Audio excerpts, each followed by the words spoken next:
Good morning students. आज हम heterocyclic compounds में तीसरा हेट्रोसाइक्लिक कंपाउंड पिरिडीन पे चर्चा करने जा रहे हैं। देखो, शुरू में हमने जो तीन पढ़े थे, पिरोल, फ्यूरेन और थायोफिन, सभी 5 मेंबर्ड थे। तो यह पिरिडीन है, यहाँ पे ये 6 मेंबर्ड हेट्रोसाइक्लिक कंपाउंड। ठीक है, इसका डायपोल मोमेंट होता है 2.23 डीबाई। रिजोनेंस एनर्जी है 125.6 किलो जूल पर मोल। ये एनर्जी बेंजीन से काफ़ी कम है, मतलब बेंजीन से ये कम एरोमेटिक होता है। तो सबसे पहले मेथड्स ऑफ सिंथेसिस, तो सिंथ बनाने की विधियाँ। तो फ्रॉम कोल टार, तो कोल टार में ये एक लाइट ऑयल फ्रैक्शन के रूप में पाया जाता है। देखो कैसे करते हैं। कोल तार लिया, उसकी अभिक्रिया करवाई डाइल्यूट H2SO4 से। ठीक है, तो डाइल्यूट H2SO4 से अभिक्रिया करवाने पे पिरिडीन, उसमें जो मौजूद पिरिडीन है तो क्या बन जाएगा, पिरिडीन सल्फेट। फिर चूंकि इसका माहौल एसिडिक हो गया था, अब इसमें डालेंगे NaOH। Then neutralising this mixture with NaOH, a dark brown oily substance is obtained. ठीक है, और उसका फिर क्या करवा देंगे, फ्रैक्शनल डिस्टिलेशन। फ्रैक्शनल डिस्टिलेशन होता है परबाजी आसवन। तो परबाजी आसवन करवा देंगे तो 388 केल्विन ताप पर हमें क्या प्राप्त होगी, पिरिडीन। ठीक है, तो ये इसका मतलब नेचुरल सोर्सेज से कैसे प्राप्त करें पिरिडीन, वो है। दूसरा देखो, फ्रॉम एसिटिलीन, तो क्या करना है, एसिटिलीन के 2 मॉलिक्यूल लिए और एक HCN लिया। ठीक है, हाइड्रोसाइनिक एसिड, इलेक्ट्रोसाइक्लिक अभिक्रिया हो रही है और क्या बन जाएगा, पिरिडीन। नेक्स्ट देखो, इंडस्ट्रियल मेथड। तो मैंने पहले बताया था, किसी भी कंपाउंड को बनाने की सबसे महत्वपूर्ण विधि होती है इंडस्ट्रियल मेथड, मतलब इसको व्यापारिक स्तर पे कैसे बनाएं, अत्यधिक मात्रा में कैसे बनाएं। तो अभिक्रिया है acetylene plus ammonia plus methanol, और उत्प्रेरक कौन से चाहेंगे, एल्यूमिना और जिंक फ्लोराइड ZnF2। 723 केल्विन ताप पे अभिक्रिया करेंगे तो क्या बन जाएगा, पिरिडीन। ठीक है, फ्यूरेन से, जो हमने फ्यूरेन में पढ़ा था, फ्यूरेन की अभिक्रिया अमोनिया के साथ करवा देंगे तो क्या बन जाएगी, पिरिडीन।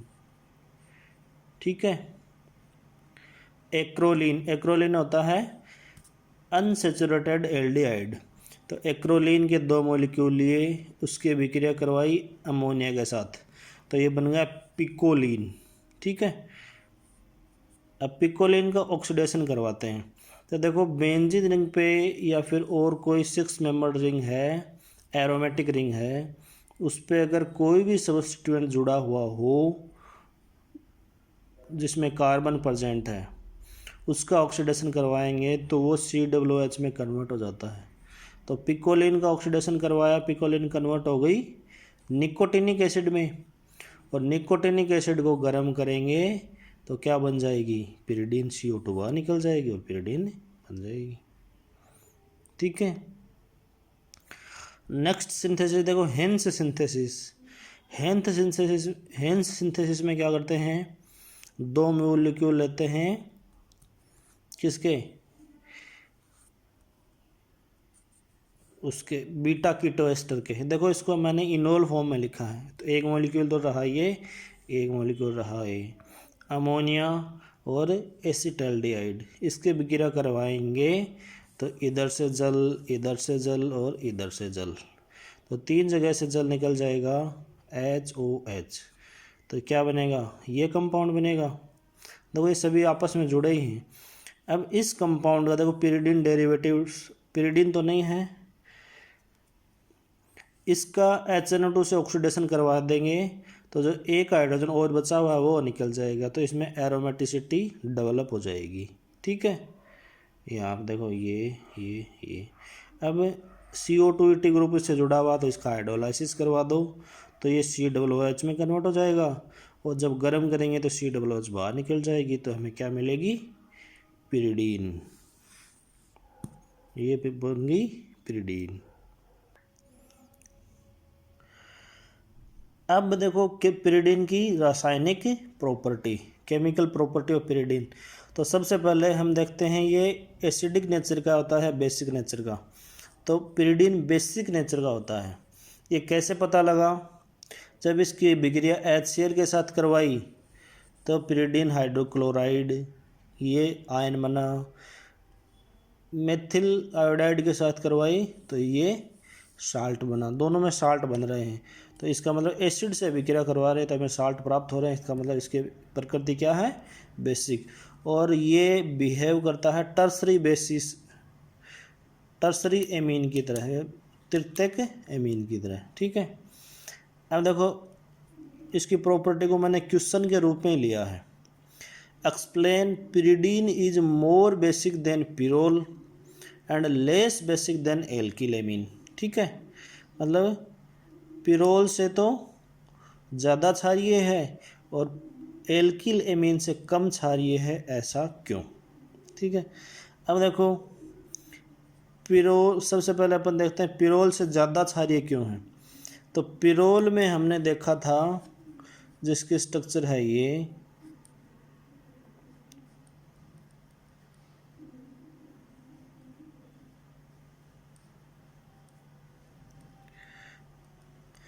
जो लोन पेयर ऑफ इलेक्ट्रॉन है वो एरोमेटिक सक्सेट को बनाने में काम में आ रहा है।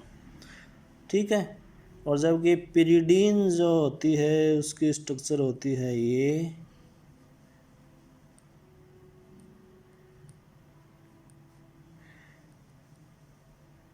इसमें जो लोन पेयर ऑफ इलेक्ट्रॉन है वो फ्री है, मतलब आसानी से उपलब्ध है।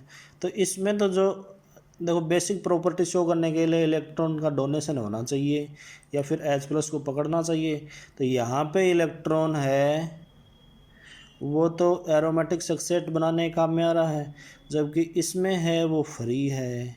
तो जिसके कारण प्रोटोनेशन के लिए ये इलेक्ट्रॉन पेयर अत्यधिक सरलता से उपलब्ध होंगे। किसके कंपैरिजन में? पिरोल के कंपैरिजन में।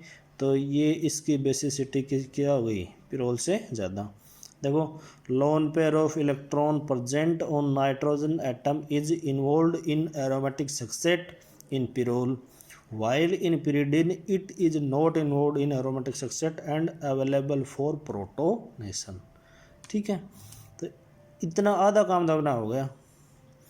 अब देखते हैं इससे कम क्षारीय क्यों है। तो देखो यहाँ पे अगर हम नाइट्रोजन का संकरण देखें तो वो है sp3 और यहाँ पे है डबल बॉन्ड से बंधा हुआ है तो sp2। तो हमें पता है जिसमें S करेक्टर ज़्यादा होते हैं उसको उसकी इलेक्ट्रॉनों को आकर्षित करने की प्रवृत्ति ज़्यादा होती है। ठीक है, तो S गुण तो इसमें ज़्यादा है sp2 में, जिसके कारण इस लोन पेयर ऑफ इलेक्ट्रॉन, ये loan pair of electron nitrogen की तरफ ज़्यादा खिंचे हुए होंगे या फिर अधिक मजबूती से बंधे हुए होंगे।